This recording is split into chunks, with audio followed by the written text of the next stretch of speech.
Hello, everyone, and welcome to the chapter 2 of the second module of our Build with Near series.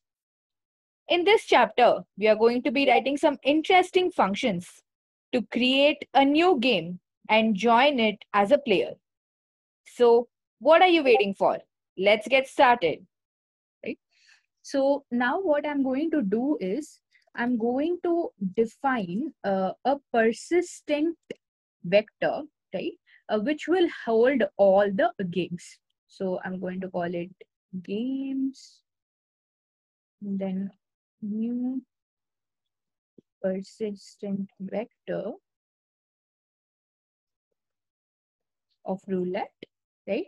And then I'm going to give a prefix as we saw in the previous video as well, that we need to give a prefix to uniquely identify this particular data structure.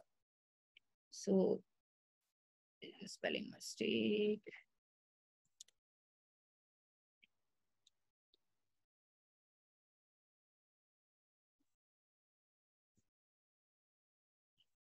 Let's see if there is a syntax error.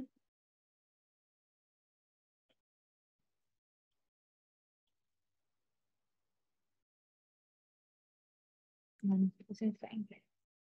And what we need to do is whenever we are creating a new class, if we want to export it outside of this file, we can add the export. And we also need to add the near bind gen in order to ensure serialization and deserialization. So you can see that it's a decorator used to make the classes serializable.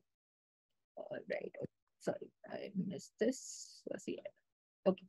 So now what we are going to do is we are going to define a function called create game, which will be created by us, right? And we are going to send in, let's say, what do we need? No, we don't need to send in anything. Let's call the constructor.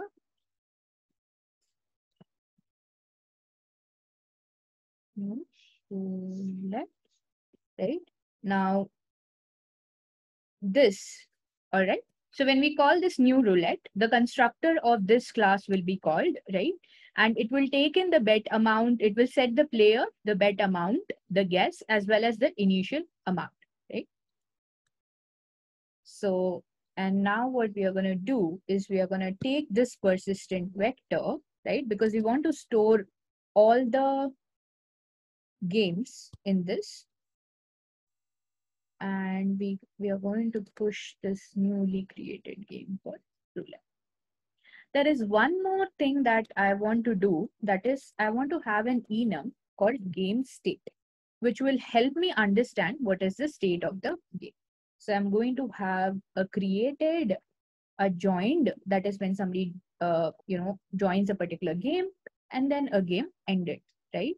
So initially when we call the constructor, I'm also going to initialize a variable called game state, which is going to store the state of the game, right? So when we want to return the games that are available, that is number of games that have been created by the system, which are in created state, so that the users can join any of these games, right? So I'm going to say this dot game state is equal to game state dot created, right? So, all right, now the game is created, right? I'm going to export this. So we can use the export word if you want to call this function from any other file, right?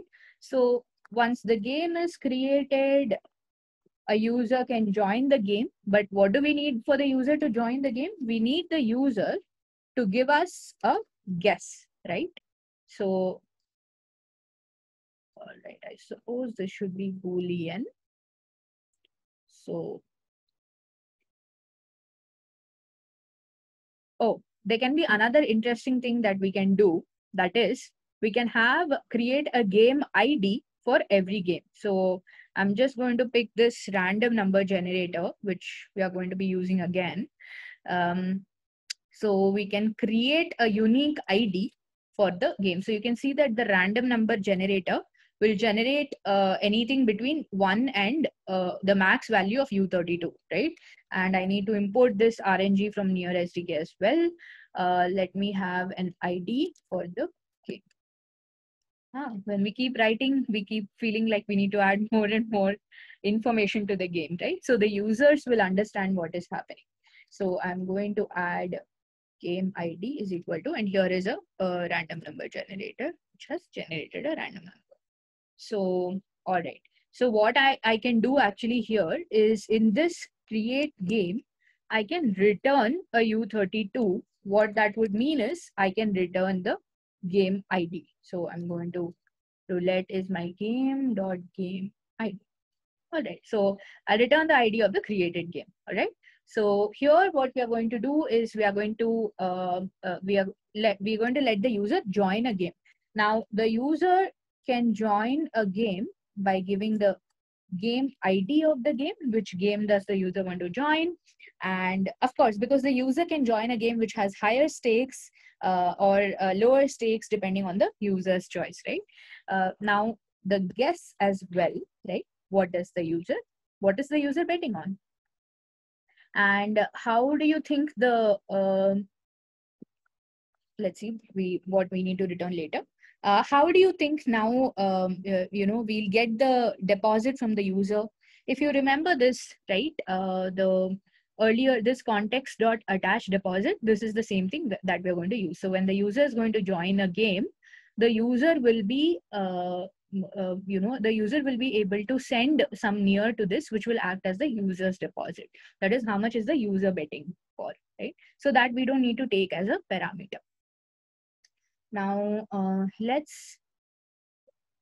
right. Now, in order to retrieve the game directly using the ID, we can also create a persistent map. All right. So this can have a U32, that is the user ID itself, and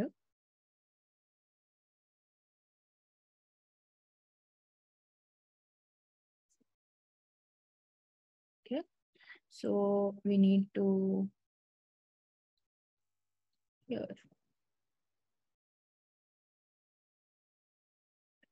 So now that we have a persistent map, we may actually not really use a persistent vector. Let's see if we have the use case. So here we are going to set the value of this persistent map. So the key is going to be the roulette.game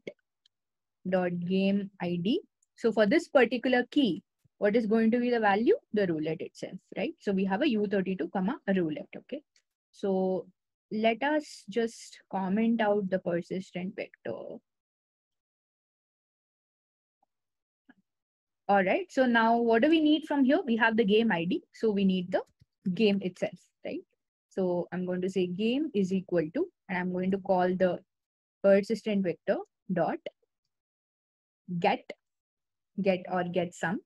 And I'm going to say, given this game ID, give me that game, right? Now I'm going to say that the game dot guess, right, is equal to the guess that has been given by the user, right? And the game dot bet amount is also something that we need to update, right? So now we are going to say context dot attach deposit. How much did the user send, right? Now that we have this, what we need to do is we need to again set the game in the game map, right? We need to update this. So what we are going to do is we are going to say set, and we are going to use the game ID key, comma, the updated game, right? Because we have changed some value. So again, we need to set the key, right? Sets the new value for the key, right? All right. So now we have joined the game. So now we have finished writing the two most important functions in this contract. That is creating a game and joining a game. I'm sure you have also understood something more about the different inbuilt collections offered by the Near SDK. Thank you everyone for joining me in this session, and I hope to see you in the next chapter.